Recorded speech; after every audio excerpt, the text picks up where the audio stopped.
Captain Lee Hanna pressed her face against the cold glass of Luna Station's observation deck. Far below, Earth spun slowly in the darkness, its blue oceans and white clouds looking peaceful from this distance. But she knew the truth. She knew what was really happening down there. The last evacuation ship had just disappeared into the star-filled void. Its engines had glowed bright orange for a few seconds, then faded to nothing. Now, there was only silence. "That's it, then," said Commander Park Juno, walking up behind her. His voice was quiet, almost a whisper. "The last ship is gone. The Terran Exodus protocol is complete." Hannah nodded, but didn't turn around. She kept staring at Earth. 300 years of planning, she said. 300 years of telling everyone that Earth was finished, that it was too dirty, too crowded, too old to matter anymore. The colonial worlds had made their choice. The Centauri hegemony with its shining cities built around 3 suns, the vegan trade consortium with its floating palaces in space, the Proxima military alliance with its fortress worlds, all of them had declared Earth a dead zone. All of them had cut off communication and trade. All of them had moved on to bigger and better things. "How many stayed behind?" Juno asked. "The official count says 12 billion, Hannah replied. "I think it's more, a lot more." Down on Earth, Dr. Kim Sola was working in what used to be Central Park in New York. The old city was mostly underwater now. But the park had become something new. Giant trees grew in spirals toward the sky, their roots filtering the water that flowed between them. Biogardens spread across floating platforms, growing food that could feed thousands. Sala wiped sweat from her forehead and looked up at the sky. She could just barely see the tiny dot of Luna Station if she squinted. She wondered if anyone up there was looking back down at her. "The transport ships won't come back," she said to her assistant, a young man named Choi Minho. "We're on our own now." Minho nodded and kept working on the fusion core that powered their section of the city. "Good," he said. "We don't need them anyway." That was the attitude everywhere on Earth, in the floating cities on the Pacific Ocean. Families had gathered to watch the last ships leave. Some had cried, some had waved goodbye. But most had just gone back to their work. There was too much to do to waste time being sad in the deep ocean settlements. Engineer Lim Hyun was checking the quantum communication arrays. These weren't the same kind of radios that the colonial worlds used. These were something new, something that the people who stayed behind had built together. They could talk to each other across the entire planet instantly, sharing information and resources. "Are we still getting signals from the colonies?" asked his partner, Dr. Yoon Dami. "Yes, but they're not meant for us," Hyun replied. "They're talking to each other like we don't exist, like we never existed." The truth was that the people who left Earth had convinced themselves that staying behind was impossible. They had looked at the rising seas, the damaged atmosphere, the overcrowded cities, and decided that the planet was finished. They had run away to their perfect new worlds and told themselves that they were being smart, but the people who stayed knew something different. They knew that Earth wasn't finished, it was just changing. Humans were very good at changing too. In the ruins of Tokyo, families had built new kinds of homes that grew like plants. The walls were made of living material that could repair themselves. The roofs collected rainwater and turned it into drinking water. The floors were warm because they were connected to the planet's core through deep roots in what used to be the Sahara Desert. Communities had learned to work with the sand and wind. They had built cities that moved with the storms, cities that could pack up and relocate in a single day. They had tamed the desert and made it their friend. Elder Kung Taiho stood on a platform high above the Amazon basin, watching the sun set through the canopy of trees that stretched to the horizon. These weren't the same trees that had grown here before. These were new trees, stronger trees, trees that had been designed to clean the air and provide everything that humans needed to survive. "They think we're primitive," he said to his granddaughter, a little girl named Jin Seo. "They think we're stuck in the past." Jin Seo looked up at him with bright eyes. "Are we, grandfather?" Taiho smiled and pointed toward the sky where the first stars were beginning to appear. "No, child, we're not stuck in the past. We're building the future. And someday when our cousins among the stars need help, they'll remember where they came from. They'll remember that Earth never gave up on them. The blue planet continued to spin in the darkness, patient and eternal. Its children had scattered across the galaxy, but it would wait for them. It would always wait for them, and it would never forget them, even if they forgot it. 300 years had passed since the last ships left Earth. Dr. Yundami swam through the crystal clear waters of the Mariana Collective, her biosuit glowing with soft blue light. The deep ocean city stretched out below her like a living coral reef, its buildings growing and changing with the currents. She reached the communication center and pulled herself through the water-filled entrance. Inside, the walls pulsed with bioluminescent displays showing signals from across the galaxy. Her team had been listening to the colonial worlds for centuries, learning about their wars, their politics, their grand achievements. "What's the latest news from our cousins?" asked engineer Lim Hyun, swimming up beside her. "The Centauri hegemony just finished building their third ring world," Dami replied, reading the scrolling text on the wall. "The Vegan Trade Consortium discovered a new alien species that makes beautiful music.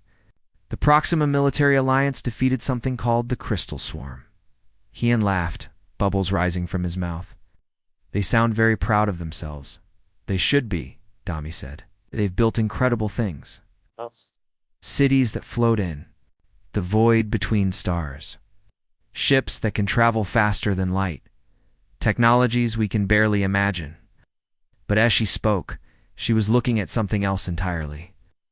Through the transparent walls of the communication center, she could see Earth's own wonders.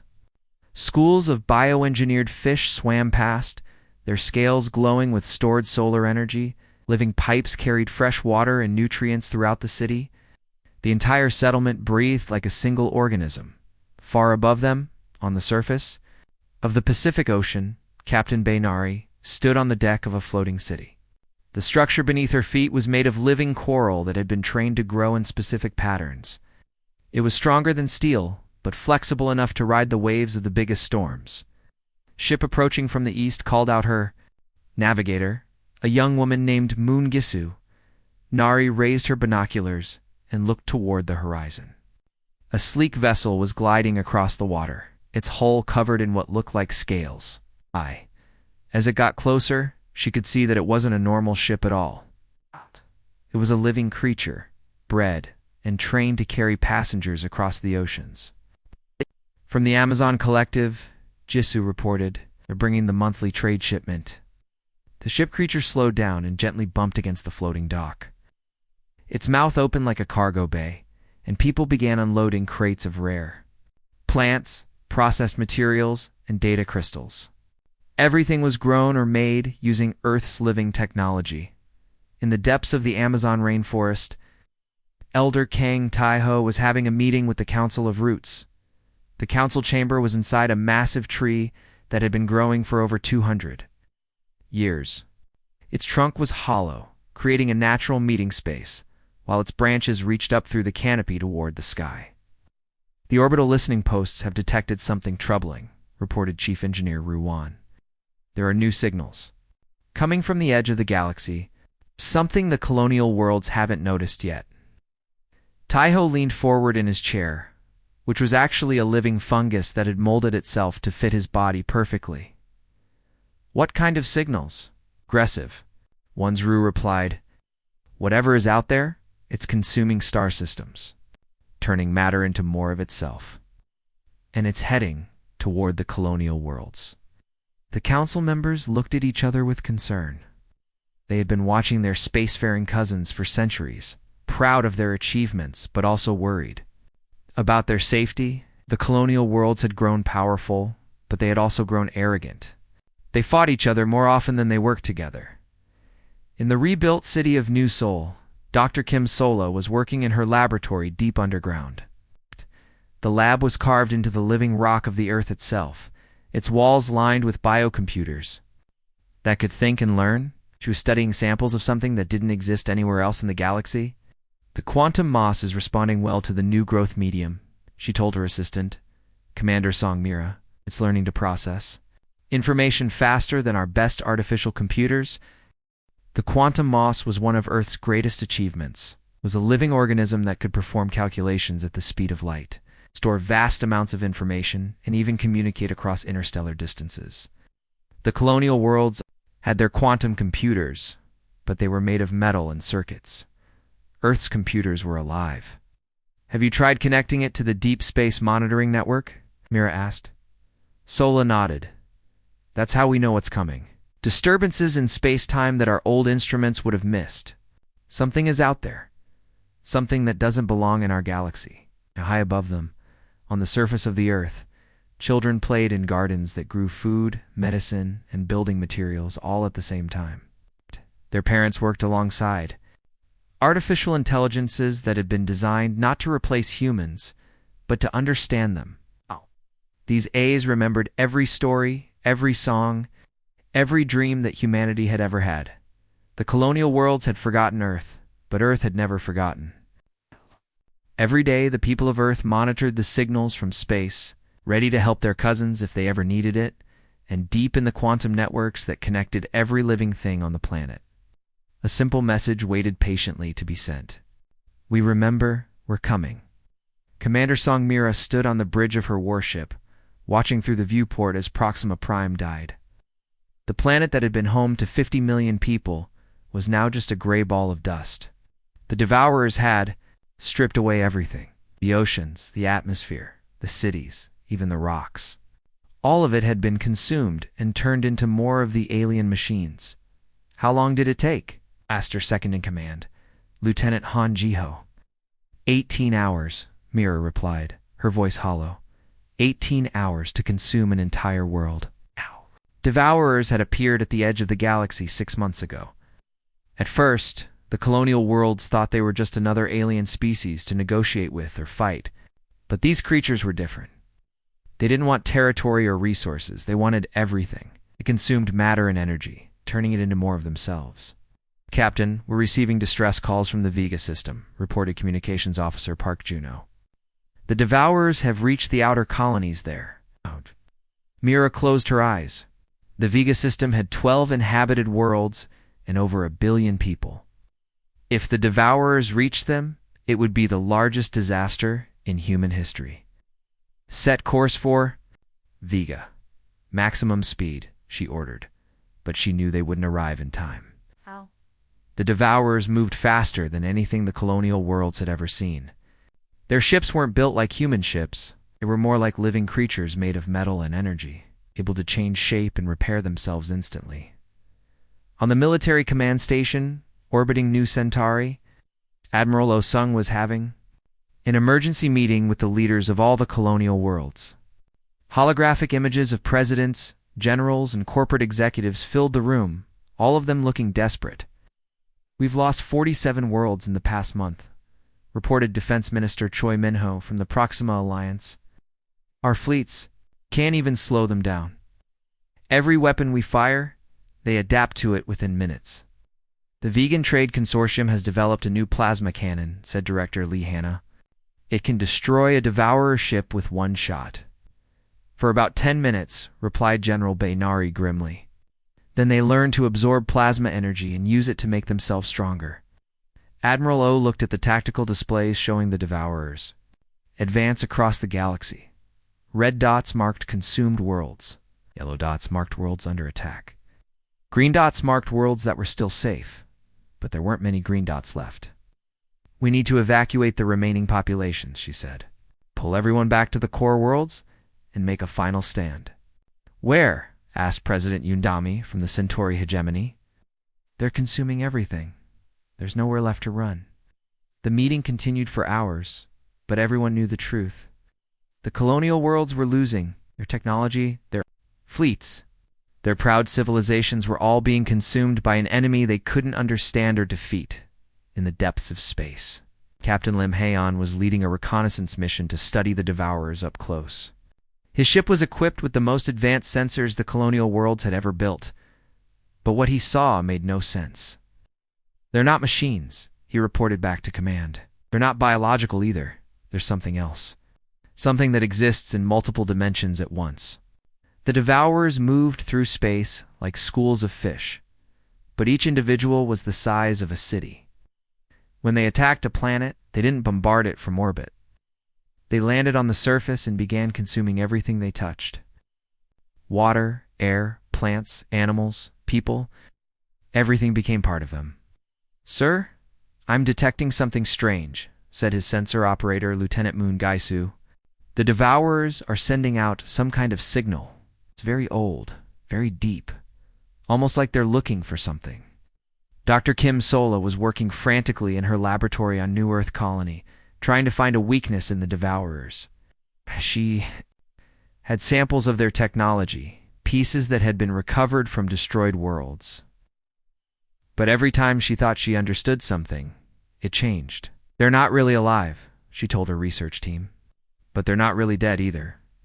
They exist in a state between life and death, between matter and energy. That's why our weapons don't work on them." Her assistant, engineer Kung Taiho, looked up from his computer. "What if we tried biological weapons? Viruses, bacteria, something that could infect them?" "I don't think they can be infected," Sola replied. "They don't have DNA or RNA. They don't have cells. They're more like a living idea that has learned to exist in the physical world." Deep in the archives of the colonial government, an old computer system suddenly activated. It had been sleeping for over 300 years, forgotten by everyone who had built it. But now, as the Devourers consumed world after world, ancient protocols began to run. The computer sent out a signal using frequencies that hadn't been used since the early days of human space travel. It was a call for help, directed toward a small blue planet that most people had forgotten existed. The message was simple: emergency. Colonial worlds under attack. Require immediate assistance. Coordinates follow. And from the depths of space, from the direction of an old yellow star, came a reply: "Message received. You remember, we are coming." The colonial fleets gathered at the edge of the Vega system, preparing for what everyone knew would be their final battle. Admiral Oh Sung looked out at the assembled ships through her command bridge viewport. 2,000 vessels from across the galaxy, representing every colonial world still standing. It was the largest fleet humanity had ever assembled, and it probably wouldn't be enough.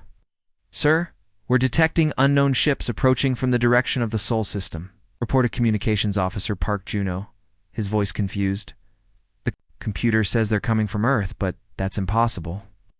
Oh Sung turned to look at the tactical display.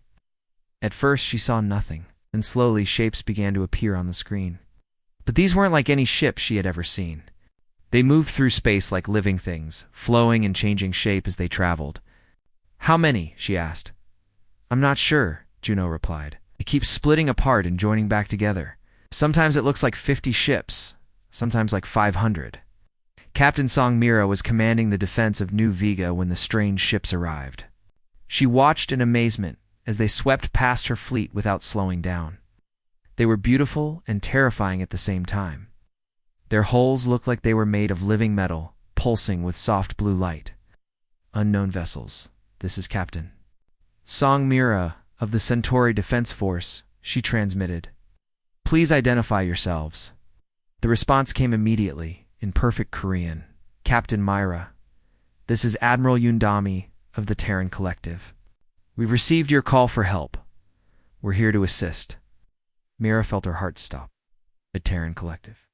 That was impossible. Earth had been abandoned centuries ago. Everyone knew that the people left behind had probably died out long ago. "Admiral, how many ships do you have?" she asked. "That's a complicated question," came the reply. "We don't build ships the way you do. Our vessels are grown, not constructed. They're alive, and they can think for themselves. Right now, we have approximately 800 individual units, but they can combine into larger forms when needed." On the surface of New Vega, Dr. Kim Sola was coordinating the evacuation of the civilian population when the sky suddenly filled with impossible shapes. The Earth ships were landing, but they weren't using landing pads or docking facilities. They were growing roots into the ground, connecting directly to the planet's surface. "What are they doing?" asked her assistant engineer Lim Hyun. "I think they're talking to the planet," Sola replied in wonder. "They are actually communicating with the rock and soil from the largest of the Earth ships. A figure emerged wearing what looked like a living suit of armor. The armor moved and breathed like skin, and it seemed to be filtering the air around its wearer. As the figure approached, Sola could see that it was a woman, perhaps middle-aged, with kind eyes and a confident smile. "Dr. Kim Sola," the woman said, somehow knowing her name. "I'm Admiral Yundami. We've been monitoring your situation for some time. We're here to help." "How do you know who I am?" Sola asked. "We know all of you," Dami replied. "We've been watching over our cousins among the stars for 3 centuries. We know your names, your families, your hopes and fears. You may have forgotten Earth, but Earth never forgot you." In space above the planet, the real battle was beginning. The Devourers had arrived in the system, their massive forms blotting out the stars. They moved toward the colonial fleet, like a living wave of destruction, ready to consume everything in their path. But the Earth ships didn't fight like the colonial vessels. Instead of firing energy weapons or launching missiles, they began to change. Their hulls opened up like flowers, revealing complex organic structures inside.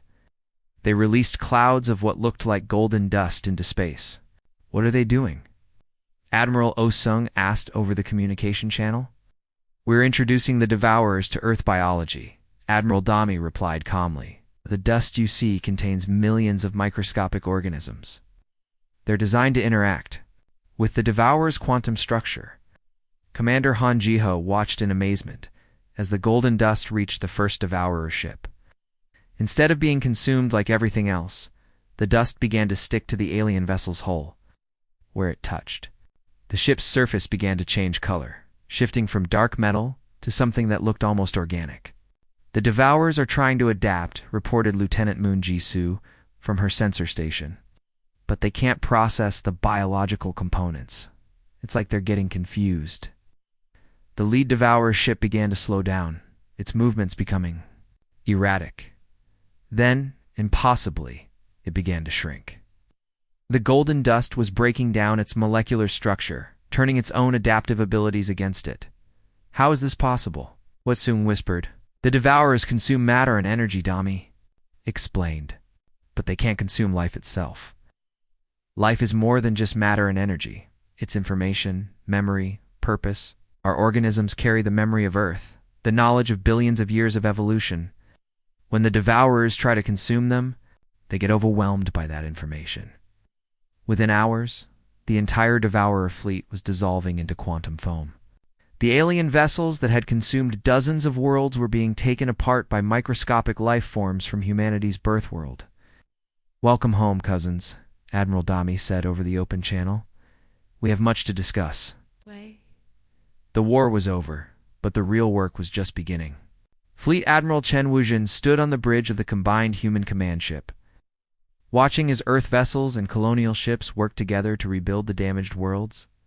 It had been 6 months since the final battle, and everything was changing. "Biorestoration of Proxima Prime is ahead of schedule," reported Captain Baynari, reading from her organic tablet. The device was alive, growing new information as she watched. "The Terran seed ships have already begun regrowing the atmosphere." Wujin nodded and looked out at the planet below. Where once there had been nothing but gray dust, green patches were beginning to appear. The Earth ships had planted something they called Genesis spores across the dead world's surface.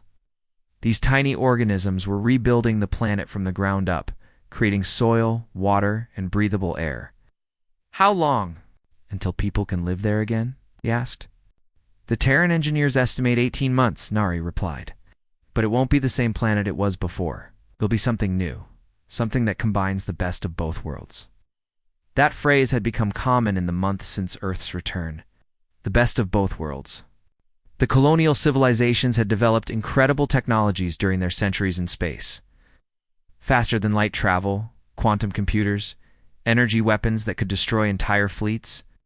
But they had also lost something important along the way. Dr. Lee Mina was working in her laboratory on New Centauri, trying to understand how Earth's biotechnology worked.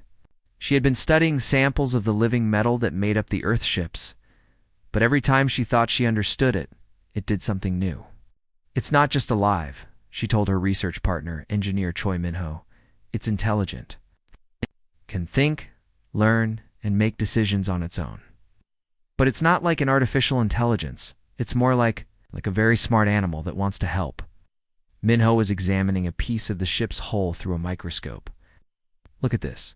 He said, the metal is actually made up of billions of tiny organisms. They work together like cells in a body, but each one is also independent. They can separate and rejoin, adapt to new situations, even reproduce.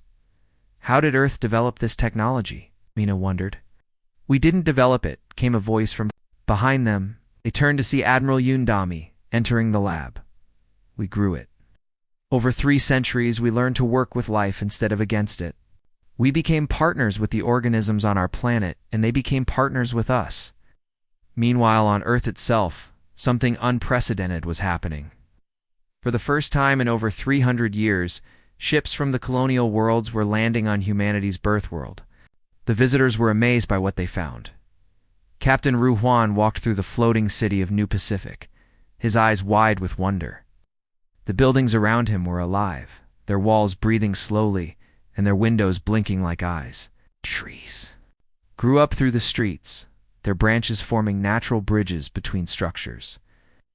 The air was clean and fresh, filled with the scent of flowers and the sound of running water. This is impossible, he said to his guide, a young woman named Jin Esio. How can a city be alive? Why shouldn't it be? She replied with a smile.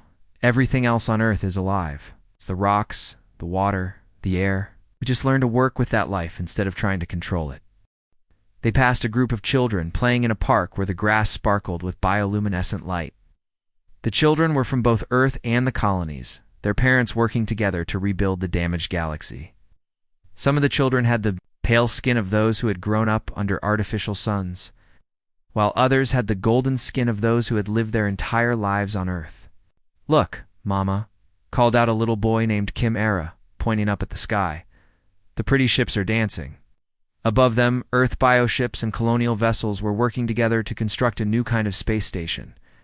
The colonial ships provided the advanced technology and energy systems, while the Earth ships contributed their living components and adaptive abilities. The result was something that neither civilization could have created alone. Elder Kong Taiho sat in his garden watching the ships work. He was old now, even with Earth's life-extending treatments, but he had lived to see his dream come true. The scattered children of Earth had come home, and they were building something wonderful together.